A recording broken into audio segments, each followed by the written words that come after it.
NLC की गाड़ियों पे जीएसक्यू का निशान लगा होता है, वर्दी में होते हैं, रिफाइनरी की जरूरत ही नहीं थी कि चेक करता, वो कहते जी खोले और पाइप डाल के आ जाते वापस। उसने कैलकुलेट किया तो पता चला 2 करोड़ की रोजाना ऑयल की चोरी हो रही है।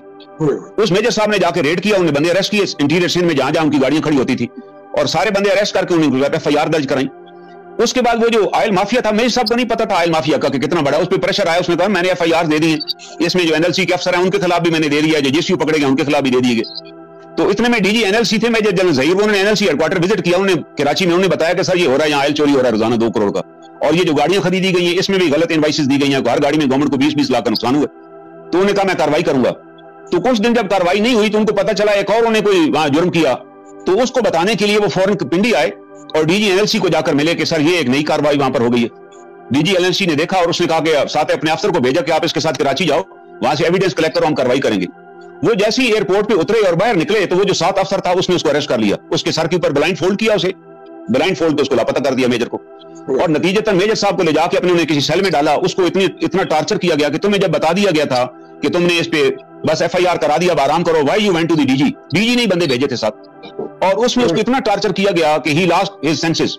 और इतनी क्रिटिकल कंडीशन में फिर जब उन्हें देखा कि ये तो बंदा, पहले प्राइवेट किसी हॉस्पिटल में दिखाया, उसने भी जवाब दे दिया कि ये तो मर जाएगा, उन्हें जाके पीएनएस शिफा में उसे दाखिल कर दिया, वहां उन्होंने देखा कि क्रिटिकल कंडीशन में है। और चंद दिन गुजरे, जब उसने थोड़ी सेंसेस गेन की तो उसने अपनी फैमिली को बताया कि जी मैं तो यहाँ पड़ा, उसकी बीवी वहां पहुंच गई। उसने फिर एक लेटर लिखा कि मेरे खामद के साथ ये क्यों हुआ है। तो आप हैरान होंगे कि कोर कमांडर कराची जो पार्ट था इस पूरी गेम का, उसने सीओएमपी को कहा कि इसको जाके हॉस्पिटल से उठा लो।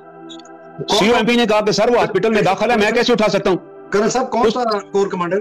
ये एहसन सलीम हयात साहब थे, वाइस चीफ जो बाद में बने। अब सीओएमपी बड़ा कानूनी आदमी था, उसने कहा जी मैं ऐसे तो नहीं उठाऊंगा, मुझे रिटर्न आर्डर है। तो कोर हेडक्वार्टर ने रिटर्न आर्डर दिया कि पिक अप द अफसर, उसको वहां से रिसीव करो। वो गया वहां पे, उसने डॉक्टर ने एहतजाज किया, उसने कहा सर आप जो इसकी इंस्ट्रक्शन देना चाहते हैं वो लिख कर दे दें, हम इसका खुद ट्रीटमेंट कराएंगे। वो हॉस्पिटल से फिर उठा कर ले गए और एमपी की किसी बैरक में जाके डाल दिया विदाउट एनी ट्रीटमेंट। जब वो दोबारा मरने वाला हो गया तो उन्होंने उसको कंसिडरिंग में डेड बॉडी बाहर फेंक दिया किसी जगह। और अल्टीमेटली वो जो सिपाही फेंकने गए थे ना, उनमें से किसी सिपाही ने दोबारा एनएलसी से रब्ता किया, वहां उसकी फैमिली का एड्रेस लिया, उसकी मिसेस को जाके बताया कि आपका मियां तो वहां पड़ा हुआ। वो फिर बेचारी आई, उठाकर ले गई और उठा के अपने गांव लोधरा चली गई। उसने वहां जाकर उसका ट्रीटमेंट करवाया और जब वो बेचारा रिकवर हुआ, अभी तक ही वह शॉक, उसने कहा जी फौज फौरन रिस्पॉन्ड करेगी। जैसे ही रिकवर हुआ उसने फिर दोबारा आर्मी चीफ और अपने इसको खत लिखा एजी को कि जनाब मेरे साथ ये सलूक हुआ और मैं घर में मर रहा हूं। तो जनाब दोबारा एजेंसी एक्टिवेट हुई, लोधरा में उसके घर पे रेड किया, फादर इन लॉ के घर पे, उसको फिर उठाकर ले आए और फिर लाके किसी सेल में डाल दिया। वो फिर 6 महीने सेल में रहा। फिर एहसन सलीम हयात साहब by that time vice chief बन गए, उनको सारा केस पुटअप हुआ, साथ इंक्वायरी रिपोर्ट भी पुटअप हुई कि ये 8 अफसर हैं, जो और भी 8 अफसर, इनका सबका कोर्ट मार्शल किया जाए। किसी का कोर्ट मार्शल ना हुआ और सलीम हयात साहब ने अपने कलमों से लिख दिया कि अफसर शुड बी इमीडिएटली डिसमिस्ड। जबकि अफसर को तो आर्मी चीफ भी डिसमिस नहीं कर सकता, उसके लिए प्राइम मिनिस्टर की अप्रूवल चाहिए। डिसमिस कर दिया गया और डिसमिस करके उसको फिर घर भेज दिया गया। वो घर चला गया, ही लास्ट हिज सेंसेस। अब उसको कोई याददाश्त उसकी खत्म हो गई। 1.5-2 साल की ट्रीटमेंट के बाद जब उसने याददाश्त गेन की तो वो सरगोदा की सब्जी मंडी में सब्जी बेचता था बेचारा। मेरा उसने एक प्रोग्राम सुना हामिद मीर के साथ टीवी पे, जिसमें मैंने कहा it is the mind set of a general. जब एक जर्नैल फैसला करता है तो बाकी जर्नैल फिर सारी जिंदगी उस फैसले को इंप्लीमेंट कराते रहते हैं, उस फैसले से पीछे नहीं हटते। जो फैसले मुशर्रफ कर गए, ये बाद में उसके successor they will follow the decisions of Musharraf, चाहे सारे जहन्नम में चले जाएं, they will never bother this thing. तो उसने वो मेरा प्रोग्राम सुना, वो मेरे पास पिंडी आ गया और अपने मुझे उसने डॉक्यूमेंट सारे दिखाए। मैंने कहा तुम दोबारा कराची जाओ, लोग भूल चुके होंगे, तुम वहां से जाके पीएनएस शिफा से और एमपी की यूनिट से सारा रिकॉर्ड इकट्ठा करो। वो सारा रिकॉर्ड लेकर आ गया। मैंने यहाँ 2015 में रिट दायर की और वो जस्टिस एक जस्टिस से उस जमाने में जस्टिस जफरुल्लाह खान खाकवानी साहब, वो 9 बजे सुबह आते थे, वो 9:30 बजे अंदर से कोर्ट से निकले चैम्बर से, उन्हें पूरी मेरी पिटीशन पढ़ी और पढ़ के बड़े हैरान हुए कि दिस इज हैपनिंग। ये सर्विंग अफसर के साथ यार ये सलूक हो गया। मैं तो सर डॉक्यूमेंट लगे हुए। उन्हें फौरन नोटिस जारी किया कि इनसे कमेंट्स मांगे कि तहरीरी जवाब जमा कराएं। आप अंदाजा लगाएं, जफरुल्लाह खाकवानी साहब को चंद महीने बाद नॉट कंफर्म करके घर भेज दिया गया। और इसलिए घर भेजा गया कि यार आपने क्या जरूरत थी आपको नोटिस जारी करने की, आप कह देते कि यार आप 3 साल बाद आप आए, मैं केस ही नहीं सुनता। आज 2023 हो चुका है, 8 साल हो चुके हैं, वो केस लगता है कोर्ट के अंदर, लेकिन ऊपर से क्योंकि चीफ जस्टिस बैठे हुए अमीर हुसैन भट्टी साहब, वो आर्मी का कोई केस हो तो इंस्ट्रक्शन आ जाती है जज साहबान को, जज साहबान मदद कर लेते हैं कि हम बाद में सुनेंगे इस केस को। 8 साल से वो अफसर जो है सर्विंग अफसर ऑफ द पाकिस्तान आर्मी, जिसको डिसमिस करने के लिए प्राइम मिनिस्टर की परमिशन चाहिए, उसको वाइस चीफ एहसन सलीम हयात जो कि खुद मुलजम था, क्योंकि 2 करोड़ में उनका भी हिस्सा होता था और मुशर्रफ साहब का भी हिस्सा था, क्योंकि मेजर जनरल जहीर को 5 साल के लिए एनएलसी का चेयरमैन लगाया गया। और मजे की बात है, मैंने इसके खिलाफ भी एक इंक्वायरी रिपोर्ट जमा कराई, जिसको भी लेटर लिखा, 1 मिनट सर, और चेयरमैन नैब को भी लिखा, इसकी इंक्वायरी हुई फिर, और ये इंक्वायरी की जनरल लोधी साहब ने। اور لودھی نے ریکمینڈ کیا کہ 4 جرنیل ذمہ دار ہیں NLC کی کرپشن کی کاروائی ہونی چاہیے, پھر بھی کاروائی نہیں ہوئی, ان کو بچا لیا گیا.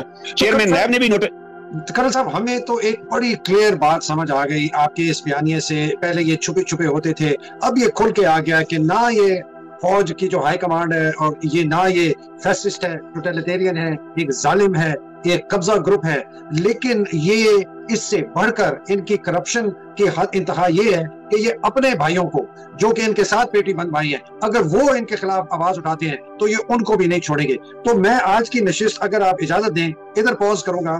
ہم اگلے ہفتے آ کے نا اسپیسیفک کیسز سے آگے بڑھ کے آپ سے رائے ہم لینا چاہتے ہیں کہ یہ جو خوف انہوں نے پاکستان کے اوپر ڈالا ہوا ہے, اپنے افسروں پہ ڈالا ہوا ہے, سیاستدانوں پہ ڈالا ہوا ہے جو کہ کرپٹ نہیں ہے, اور اچھے لوگوں کے پہ ڈالا ہوا ہے, آپ پر ڈالنے کی کوشش کر رہے ہیں, میرے پر ڈالنے کی کوشش کر رہے ہیں, یہ خوف ختم کیسے ہوگا؟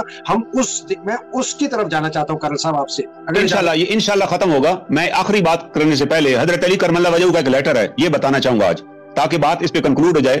حضرت علی کرم اللہ وجہہ کے زمانے میں بھی سول وار کی کنڈیشن تھی, وہاں بھی خوارج تھے, جنگیں ہو رہی تھی, یہی حالات تھے جیسے آج ہمارے حالات خراب ہیں. تو انہوں نے تمام کمانڈرز کو ایک خط لکھا, کیونکہ اس زمانے میں جب جنگیں ہوتی تھی, لشکر روانہ ہوتے تھے, لوگوں کو ریور گم ہو جاتے تھے, بچے لاپتہ ہو جاتے تھے. انہوں نے تمام کمانڈرز کو لکھا کہ you should be very careful with the people. آپ لوگوں کے بچوں کو ڈھونڈیں, ان کے والدین تک پہنچائیں. اگر آپ لوگوں کے ساتھ یہ سلوک کریں گے تو لوگ آپ کے ساتھ محبت کریں گے. انہوں نے لکھا کہ جو فوج ہے وہ ریاست کی طاقت ہے اور ریاست کی گریس ہے, اور نے کہا وہ تب قائم رہ سکتی ہے کہ اگر آپ شہریوں کے ساتھ محبت والا سلوک کریں گے, ان کے کام آئیں گے. یہ حضرت علی کرم اللہ وجہہ نے آج سے 1400 سال پہلے یہ لیٹر ان کی کتاب میں شامل ہے, لیٹر فوج کے ذمہ لگایا کہ آپ ڈھونڈیں ان بچوں کو اور ان کے پیرنٹس کو ملائیں, تب جا کر آپ سچے کمانڈر اور سچے سپاہی بنیں گے. اور آج انگلیاں جو ہے, جتنے ججز نے آرڈر جاری کیا, بھی ججز کے پاس تو کوئی بندوق نہیں ہے, کوئی توپ نہیں ہے کہ وہ ٹینک لے کر آ جائیں. 450 پروڈکشن آرڈر کمیشن نے جاری کیا ہے کہ ان لوگوں کو رہا کریں, they are enforced disappearance. ایک بندہ بھی رہا نہیں کیا گیا. تو اس کے بعد آپ سوچ لیں کہ کس طرح ریاست کے اوپر ایک خوف کی فضا آ رہی ہے. ہر بندہ ڈرا ہوا ہے کہ وہ مجھے اٹھا لیں گے, میں لاپتہ ہو جاؤں گا. کرن صاحب یہ وہ المیہ ہے, لیکن یہ خوف ختم ہو جائے گا, ہو گیا ابھی تقریباً. آپ یاد رکھیے یہ ختم ہو جائے گا انشاءاللہ. نیکسٹ پیج ہم کریں گے اس پہ. تو آپ نے بڑے زبردست آپ نے بتائی بات. ہم اسی فکرے سے شروع کریں گے اگلی نشست میں انشاءاللہ خوف کیسے ختم ہوگا. کرنل انعام الرحیم صاحب بہت بہت شکریہ, بڑے زبردست مجاہد ہیں, آپ حق کی بات کرتے ہیں. بالکل صاحب. ناظرین آپ نے کرنل انعام الرحیم بہت شکریہ کرنل صاحب آنے کا, آپ نے ان کا سنا.